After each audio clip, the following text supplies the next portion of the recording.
what's up everyone? It's Alex from alexmaydrums.com, and today on the second part of resetting my studio setup, I'm going to run you guys through how I set up the microphones on my drum kit.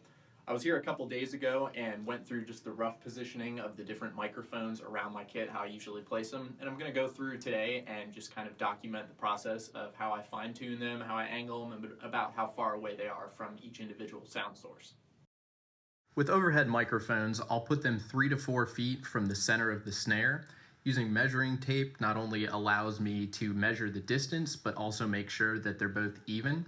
When the distance is even between these, you don't have to worry as much about phase cancellation, so you want to have the sounds from the center of the snare drum and really from all over the kit hitting the two microphones at the same time, so you maintain a good stereo image and don't have any phase cancellation, which just cancels out different frequencies.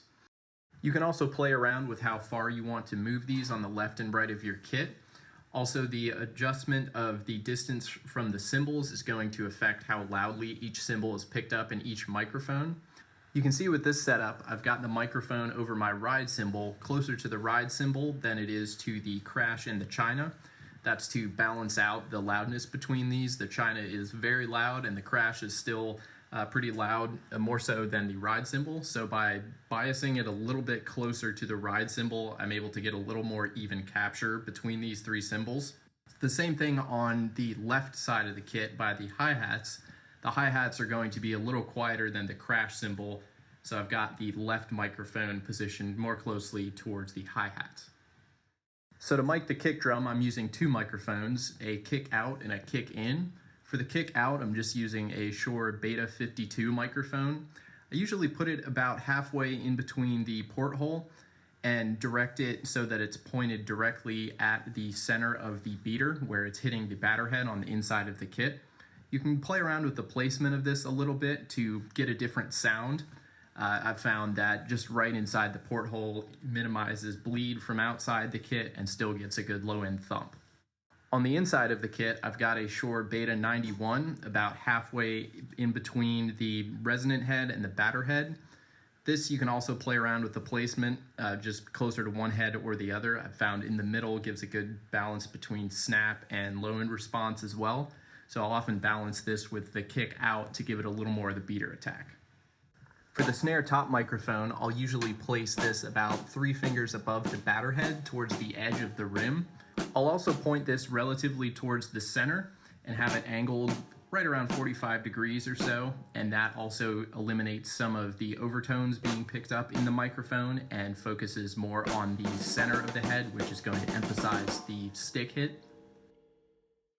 For the underside of the snare, I've got this positioned about halfway between the center and the rim of the snare drum and directed right at the snare wires. It's a few inches off of the head, and this gives a little bit more snare buzz and attack that you can blend in with the top mic to give it a little bit more of that snap back.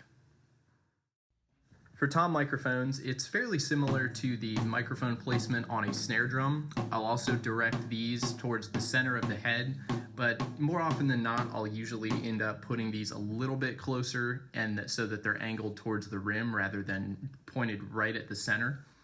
This helps to eliminate a little bit of the stick attack, just because I like a little bit more round and not quite as attacky sound from the toms.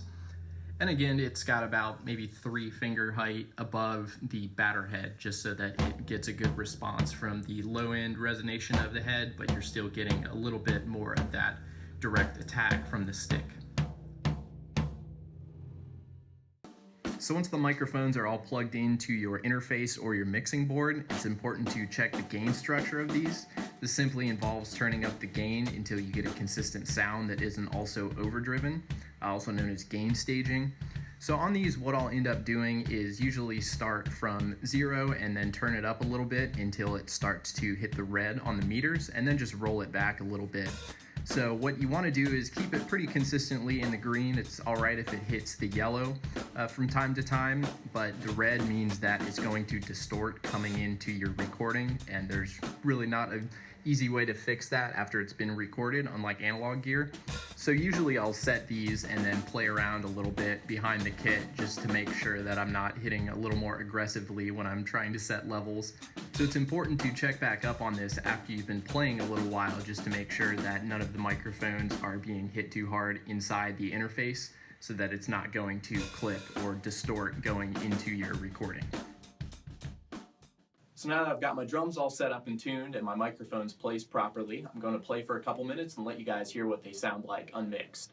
Keep an eye out for the next video. I'm going to show you how I record all this and get it set up into my computer and my recording software. So keep an eye out for the next video. Please like and subscribe if you enjoyed the video, and I'll see you next time.